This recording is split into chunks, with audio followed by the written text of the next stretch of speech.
Hello students, आज question की जो शुरुआत हमें करनी है, भारत सरकार द्वारा वित्तीय क्षेत्र में आर्थिक सुधारों के अंतर्गत किए गए उपायों की व्याख्या करनी है। अब ये उपाय आपको बताने हैं कि वित्तीय क्षेत्र के अंतर्गत आर्थिक सुधार कैसे हुआ। वित्तीय क्षेत्र में सम्मिलित हैं। वित्तीय क्षेत्र के अंतर्गत ये तीन क्षेत्र आते हैं। वित्तीय क्षेत्र के अंतर्गत ये तीन क्षेत्र आते हैं। पहला क्षेत्र हमारा है बैंकिंग एवं गैर बैंकिंग वित्तीय संस्थाएं, और दूसरा क्षेत्र आता है स्टॉक विनिमय बाजार, और हमारा तीसरा क्षेत्र आता है विदेशी विनिमय बाजार। ये तीन संस्थाएं आती हैं, जिसमें हम आपकी बात करेंगे सबसे पहले बैंकिंग और गैर बैंकिंग वित्तीय संस्थाएं। आप जानते हो बैंकिंग संस्थाएं कौन सी हैं और गैर बैंकिंग संस्थाएं कौन सी हैं। बैंकिंग संस्था तो आप जानते हो state bank, Allahabad bank, syndicate bank या अन्य तरह के व्यापारिक बैंक। इसके बाद में जो है गैर बैंकिंग संस्था के अंतर्गत क्या आते हैं, जैसे बीमा इत्यादि तरह के जो आते हैं, ये सब हमारे गैर बैंकिंग संस्थाओं के अंतर्गत आते हैं। इसके बाद में है स्टॉक विनिमय बाजार। ये देखिए, स्टॉक विनिमय बाजार की अगर हम बात करते हैं तो ये विनिमय बाजार होता है, एक्सचेंज मार्केट होता है। एक्सचेंज मार्केट जिसको आप स्टॉक विनिमय बाजार के नाम से जानते हैं। और इसके बाद में है विदेशी विनिमय बाजार, जिसको कहते हैं foreign exchange market. Foreign exchange market के अंदर होता क्या है कि विदेशी करेंसी, एक देश की करेंसी को किसी भी दूसरे देश की करेंसी में कन्वर्ट करने का जो काम किया जाता है वो विदेशी विनिमय बाजार में होता है।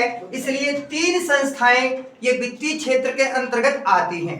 अब इसके बाद है क्या कि भारत में वित्तीय क्षेत्र को आरबीआई नियंत्रित और नियमित करती थी। इट मीन्स भारत के अंदर जो वित्तीय क्षेत्र है, फाइनेंशियल सेक्टर है, उसको नियंत्रित करना, उसको नियमित करना मीन्स कंट्रोल करना और रेगुलेट करने का काम जो है वो आरबीआई को सौंपा गया था। मीन्स आरबीआई प्रमुख थी और वही काम करती थी। लेकिन आज वर्तमान समय में देखो, उदारीकरण के कारण आज वर्तमान समय में आरबीआई केवल सहायक के रूप में कार्य करती है। अब वो नियामक के रूप में कार्य नहीं करती, बल्कि वो एक तरह से फैसिलिटेटर है, वो एक सहायक के रूप में काम करती है। अब स्वयं व्यापारिक बैंकों को ब्याज की दर का निर्धारण का काम सौंप दिया गया है। ब्याज की दर को निर्धारण करने का काम व्यापारिक बैंकों को स्वयं ही सौंप दिया गया है। देखिए, एक नियामक के रूप में आरबीआई वाणिज्य बैंकों की ब्याज की दर को निर्धारित करती थी, लेकिन अब व्यापारिक बैंक स्वयं ब्याज की दर को निर्धारित करती है।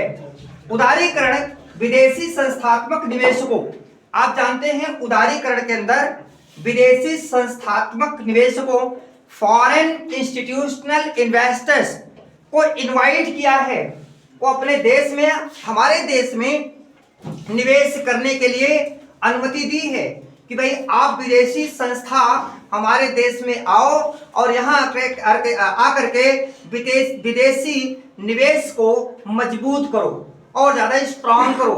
उसके लिए उन्होंने जो एक सीमा निर्धारित की है, वो सीमा अब 74% कर दी गई है। इस समय विदेशी निवेशकों की जो सीमा निर्धारित की गई है वो सीधा 74% बढ़ा दी गई है। जैसे कि आप देख रहे हैं, उदारीकरण विदेशी संस्थात्मक निवेशकों, फॉरेन इंस्टीट्यूशनल इन्वेस्टर्स को भारतीय वित्तीय बाजारों में निवेश करने की अनुमति देता है। बैंकों में विदेशी निवेश की सीमा, अब देखिए, बैंकों में विदेशी निवेश की सीमा 74% बढ़ा दी गई है। और इस तरह से इसका आंसर ये कंप्लीट हो जाता है।